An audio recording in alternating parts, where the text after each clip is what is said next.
ஒரு விசேஷ போக்குவரத்துல போயிட்டு நீங்க கரெக்ட்டா வரணும், கரெக்ட்டா போகணும். அங்க அந்த சபையில வந்து பேசக்கூடிய வார்த்தைகளை கரெக்ட்டா பேசணும். அவ்வளதான். தேவையில்லாத பேச்சு பேசுனீங்கன்னா, அங்க ஒரு பிரச்சனைய குடுக்குங்க.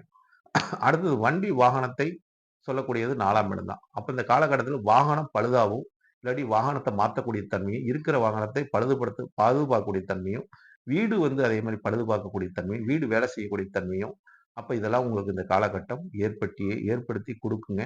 இதெல்லாம் நீங்க செய்வது உங்களுக்கு அந்த விரயத்தை ஒரு சுப விரயமாக ஆகக்கூடிய தன்மை உண்டுங்க.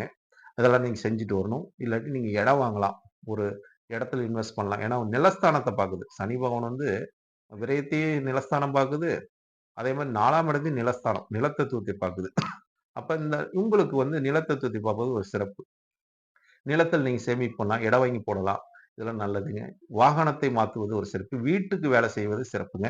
இல்லாட்டி வீடு கட்டாதவங்க இந்த காலகட்டத்தில வீடு கட்டுனாங்கன்னா, மிகப்பெரிய ஒரு உங்களுக்கு ஏன்னா தொழில் மூலியமா வர லாபத்த எதுலயோ ஒண்ணு சேமிக்கணும். அப்ப வீட்ல போட்டீங்கன்னா, அது உங்களுக்கு ஒரு நல்ல ஒரு பயனளிக்கக்கூடிய விஷயமா இருக்கும்னு வச்சுக்கங்க.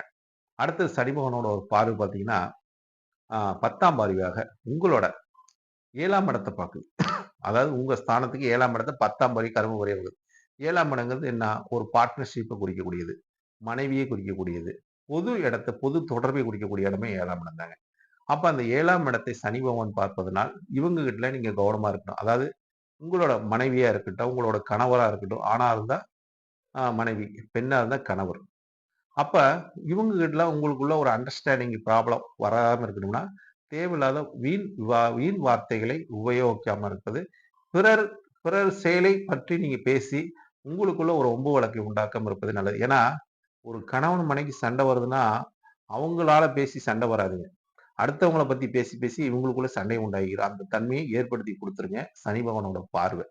ஏன்னா 7ஆம் இடத்த பார்க்குறாரு. உங்களுக்கு 10ஆம் பார்வை கர்ம பார்வையா. அப்ப உங்களுக்கு இந்த காலகட்டத்தில ஏதோ ஒப்பந்தம் போட்டு ஏதோ தொழில் செய்யலாமான்னு வந்துச்சுன்னா, நிச்சயமா செய்ய வேண்டாங்க. ஏன்னா ஒப்பந்தம் உங்களுக்கு ஆகாது. ஏன்னு கேட்டீங்கன்னா, மிதுன ராசிக்காரங்களுக்கு ஒப்பந்தம் போடக்கூடியவங்க. யாரையும் நம்பி பார்ட்னர்ஷிப் போட்டாங்கன்னா, நிச்சயமா பார்ட்னர்ஷிப் ஏமாத்திருவாங்க. அப்படிங்கிற ஒரு தன்மையும், அது இவங்களுக்கு ஒத்து வராதுங்க. இவங்க வந்து ஒரு பரிமாற்ற வளர்ச்சி குடுக்கக்கூடிய, அதாவது இங்க இருக்கிற பொருள வாங்கி அங்க இருக்கிற மாத்துறது, இந்த மாரி ஒரு தகவல் தொடர்பு குறிக்கக்கூடிய ஒரு தொழில் இவங்களுக்கு சிறப்பை தருங்க. இ இதுதான் இவங்களுக்கு யோகமும் குடுக்கும்னு வச்சுக்கங்களேன். ஏன்னா இவங்க கிட்ட எல்லாம் வந்து ஒரு தொடர்பை ஏற்படுத்திக்குவாங்க அப்படிங்கிற ஒரு தன்மை உண்டு. அப்ப இந்த காலகட்டத்தில உங்களுக்கு ஒரு ஒப்பந்த அடிப்படையில இருக்க தொழில் எதுவும் செய்ய வேண்டாங்க. அது செஞ்சீங்கன்னா பார்ட்னர்ஷிப் போட்டோ, நீங்க பார்ட்னரா இருந்தோ, உங்க மனைவி பேர்ல நீங்க போட்டு நீங்க செஞ்சீங்கன்னா அது நல்லது.